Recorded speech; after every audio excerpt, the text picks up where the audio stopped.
प्रिय पाठकों एवं दर्शकों, आप सभी का स्वागत है। आज हम एक नए विषय को लेकर के आ रखे हैं। उत्तराखंड का जो हिंदी साहित्य है उसके अंतर्गत आज हम सती नामक कविता पढ़ेंगे, जो कि श्रीमती तारापंत जी ने लिख रखी है। इस कविता को पढ़ने से पहले आइए पहले जान लेते हैं कि तारापंत हैं कौन। श्रीमती तारा पांडे या तारापंत का जन्म दिसंबर 1915 ईस्वी में हुआ। उनका लालन पालन उत्तराखंड के अल्मोड़ा नगर में हुआ था। बहुत होने के बावजूद उन्होंने हिंदी में कविताएं लिखी। सुमित्रानंदन पंत उनके निकट संबंधी थे। उन्हें उनके अलावा महादेवी वर्मा का भी स्नेह सानिध्य प्राप्त हुआ। उन्होंने बहुत छोटी आयु से कविता रचना शुरू कर दी थी, जिसे वे अगले 60 वर्षों तक करती रही। 16 वर्ष की आयु में ये क्षय रोग से ग्रसित हुई, किंतु अपनी जीवटता के बल पर इस असाध्य रोग पर विजय प्राप्त की और निरंतर छोटी आयु से ही ये अपनी कविताएं लिखती रहीं।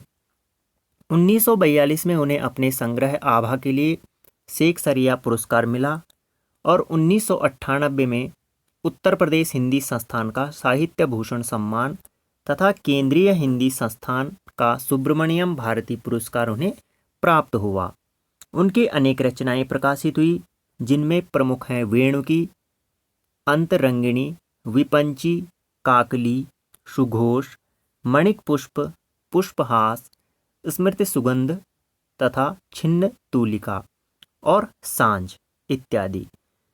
इस प्रकार हिंदी साहित्य की सेवा करते हुए वर्ष 2001 में तारा पांडे जी का निधन हो गया। आज हम उनकी कविता सती के बारे में पढ़ेंगे, जो कि एक पौराणिक आख्यान पर आधारित है। जैसा कि आप जानते होंगे कि एक पुराना आख्यान आता है हमारे पुराणों में, शिव पुराण में विशेष रूप से, कि सती ने अपना देह त्याग किया था। उसको केंद्र बिंदु बनाकर तारा पांडे जी ने यह कविता लिखी है। आइए इसको देखते हैं। ध्यान मग्न बैठे थे शंकर, दक्ष सुता ने किया नमन। जागे भोलानाथ ध्यान से, अधरों में स्मित खुले नयन। वाम भाग में बैठ प्रिया ने, किया भक्ति से पूजन अर्चन। धूप दीप फल पत्र पुष्प जल, तन मन प्रभु को किया समर्पण। यहाँ पर देवादिदेव शंकर के साथ पार्वती का चित्रण किया है। दक्ष सुता अर्थात सती।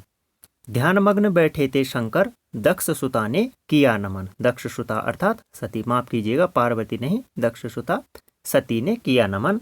जागे भोलानाथ ध्यान से, भोलेनाथ जी ध्यान से जागे और अधरों में एक मुस्कान लिए हुए उन्होंने अपने नयन खोले अर्थात आंखें खोली।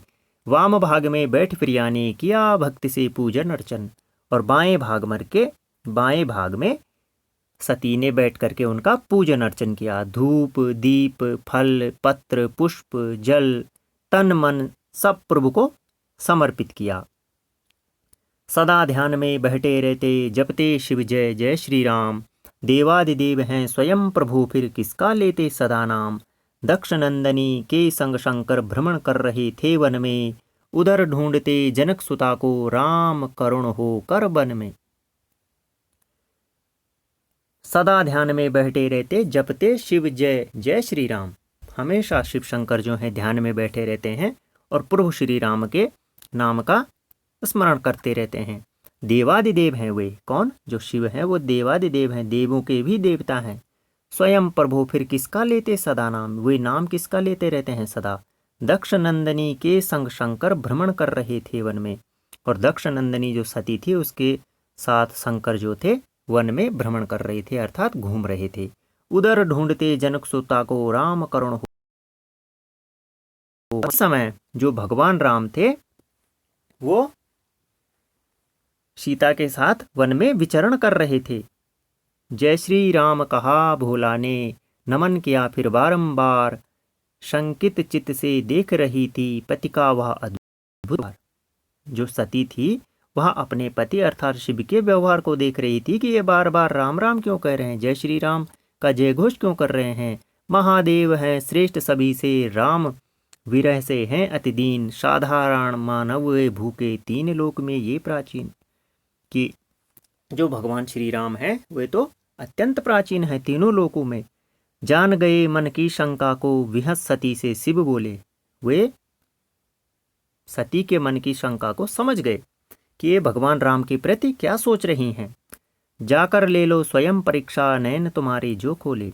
वे सती को बोलते हैं कि हे सती, तुम स्वयं जाकर के राम की परीक्षा ले लो। भारी था संदेह युक्त मन, असमंजस मन में होता, कैसे लूं मैं आज परीक्षा, बिना लिए यह धीरज खोता। अब सती सोच रही है, उसके मन में असमंजस की स्थिति है कि मैं भगवान राम की परीक्षा लूं तो कैसे लूं। अब आगे क्या होता है देखिए।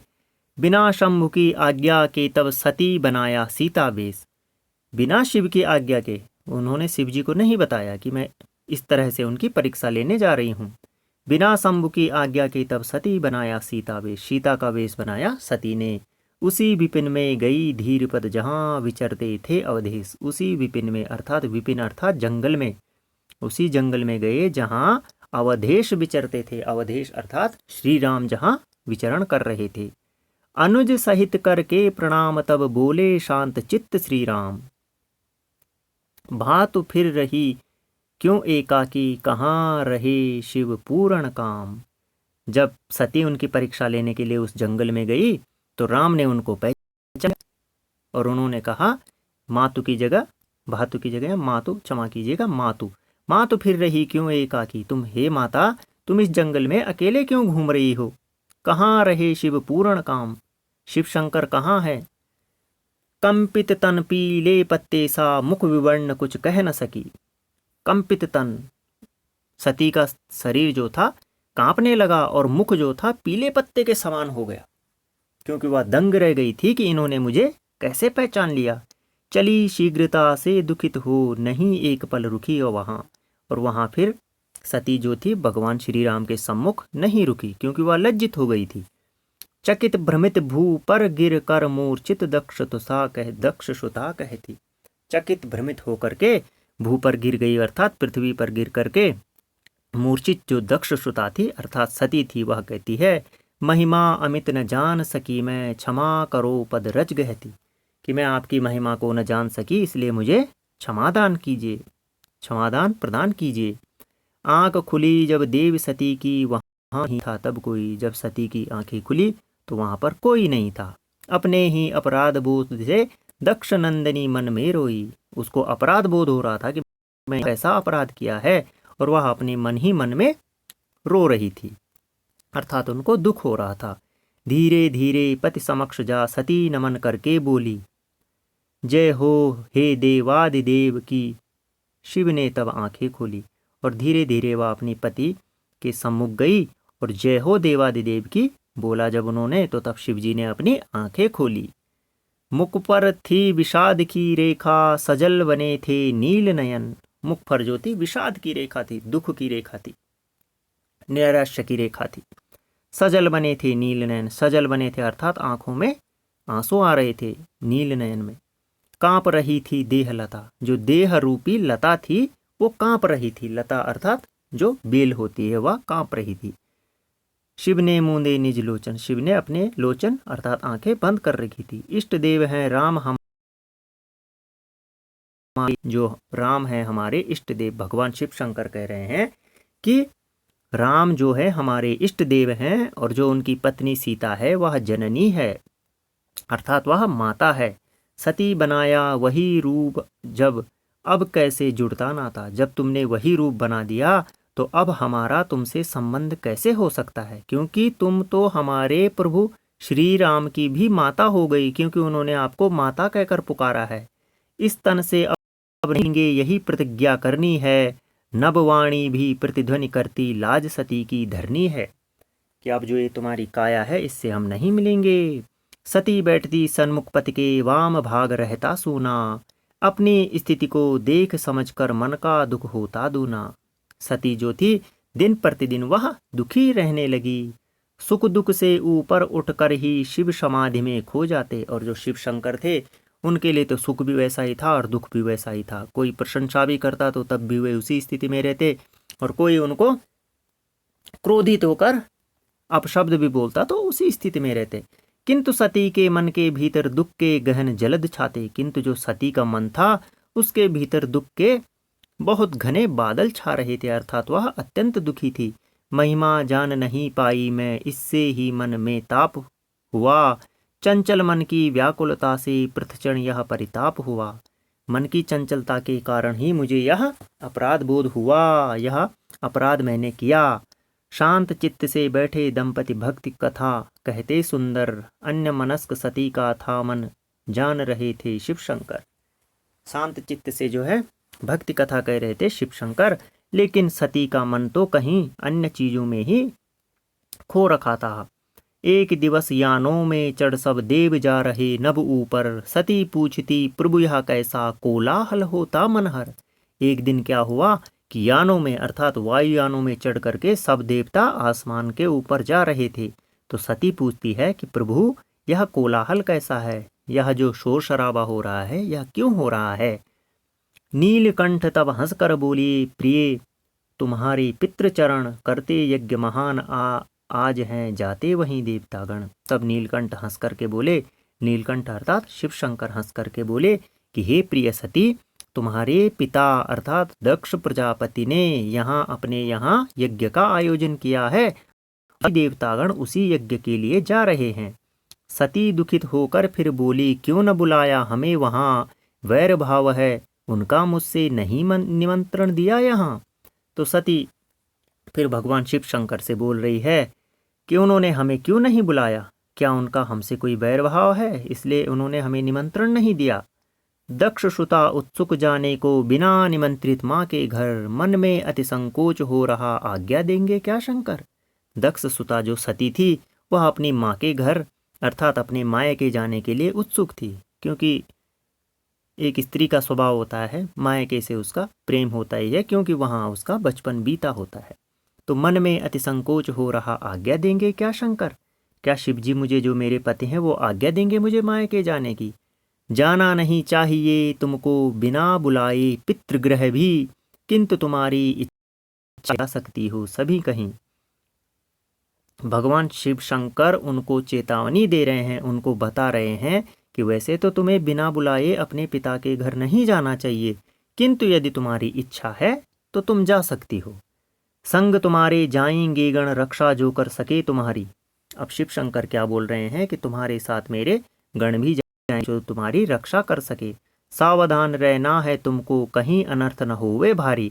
और हे सती आपको भी सावधान रहना है कि वहां कोई अनर्थ न हो। कर प्रणाम पति के चरणों में हुई विदा प्रिय सुकुमारी।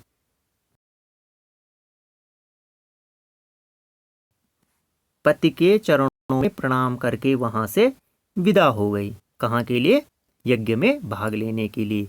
होगी भेंट न इस देही से मन में है हलचल भारी।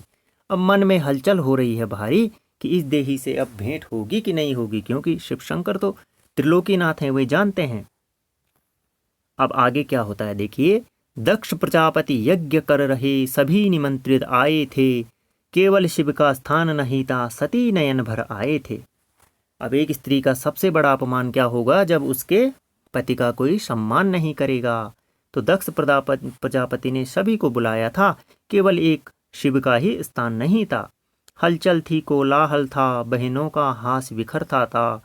सती उदास अकेली बैठी, मन व्याकुल क्रोध मुखर भी था। अब वहां पर जब वह अपने मायके में गई तो वहां पर उसकी बहनें भी आ रखी थी। ऐसा माना जाता है, पौराणिक आख्यान है कि जो दक्ष प्रजापति थे उनकी 27 कन्याएं थी, उनमें से एक सती भी थी। तो इन 27 जो ये कन्याएं थी इनका विवाह जो था चंद्रमा के साथ हुआ था। चंद्रमा के साथ इन 27 का विवाह हुआ था।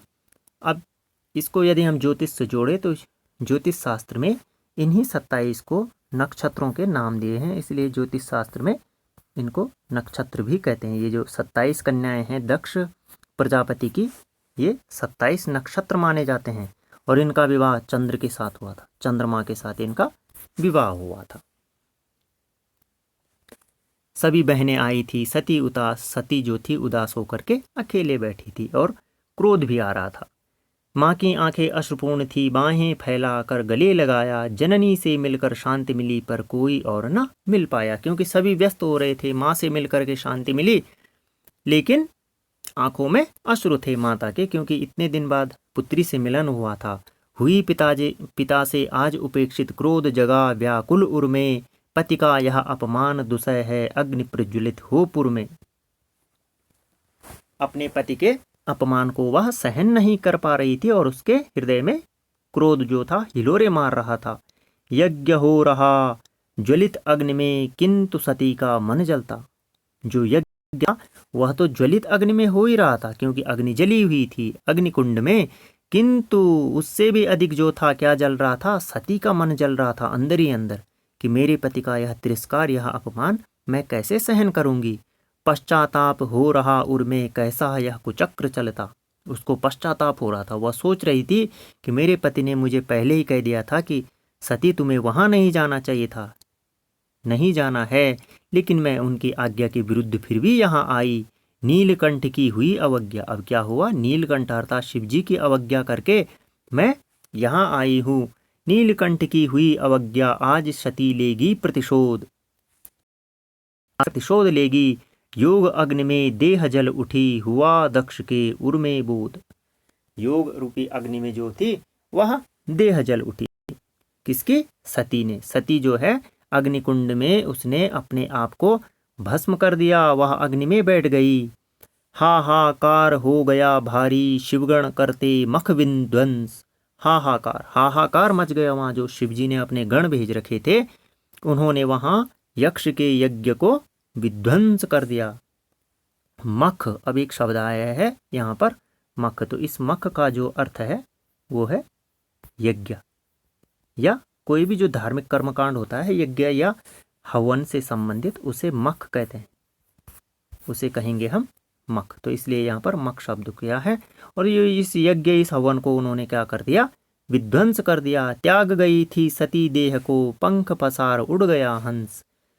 इस प्रकार से जब वह अग्नि में समा गई सती, अग्नि में, अग्निकुंड में बैठ गई, तो उसके प्राण पखेर उड़ गए। पंख पसार उड़ गया हंस, जो हंस रूपी प्राण तत्व था उसके शरीर में, वह जो है आसमान में उड़ गया, अर्थात उसने अपना शरीर त्याग दिया। तो इस कविता हमारी होती है।